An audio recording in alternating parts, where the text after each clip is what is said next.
नमस्कार दोस्तों, मैं हूं राजीव और आप देख रहे हैं अमानत नॉलेज।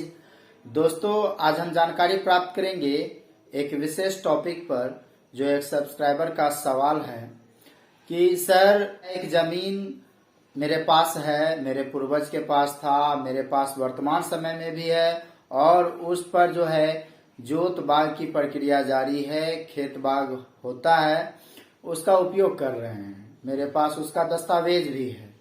लेकिन अब बात आती है कि कोई व्यक्ति ऐसे हैं जो उनसे बोल रहे हैं क्या कि तुम्हारे जमीन को हाई कोर्ट के थ्रू नीलाम कर देंगे। तो क्या यह सही है? कहां तक सत्य है? दोस्तों, इसी को जानेंगे और जानने से पहले आप हमारे चैनल पर नए हैं तो चैनल को सब्सक्राइब कर लीजिए और बेल आइकन प्रेस कर दीजिए, क्योंकि जमीन संबंधित नॉलेजेबल वीडियो मैं आपके लिए लाता रहता हूं। चलिए एक जानकारी प्राप्त करते हैं।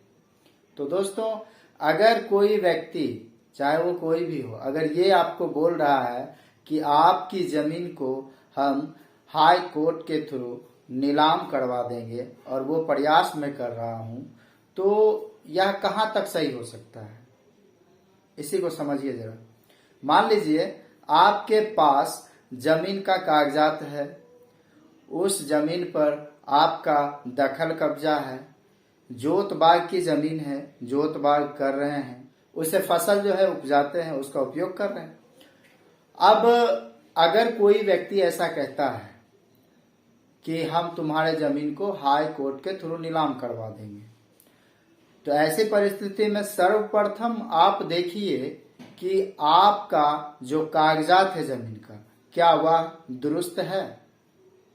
सबसे पहली बात यह है कि आपका कागजात जमीन का दुरुस्त होना चाहिए, चाहे वो खतियानी जमीन हो, केवाल की जमीन हो। केवाल की जमीन है तो केवाला उसका दुरुस्त होना चाहिए, वर्तमान समय तक का लगान रसीद कटा हुआ होना चाहिए। उस जमीन पर आप जोत बाग कर रहे हैं तो उस जमीन को छोड़ना नहीं है, जोत बाग करते रहना है। और आपको यह भी पता करना है कि आपके पूर्वज के द्वारा क्या उस जमीन पर किसी तरह का कोई ऋण किसी तरह का लिए भी है, ये भी चीज आपको पता करना है।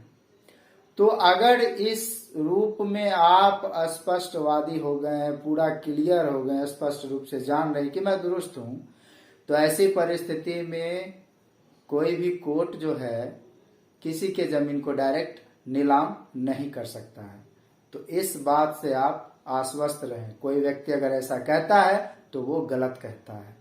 ठीक है दोस्तों, तो उम्मीद करता हूं कि समझ गए होंगे। अगर समझ में आ गया तो वीडियो को लाइक और शेयर करना ना भूलें। मिलते हैं नेक्स्ट वीडियो के साथ, तब तक के लिए अलविदा। थैंक्स।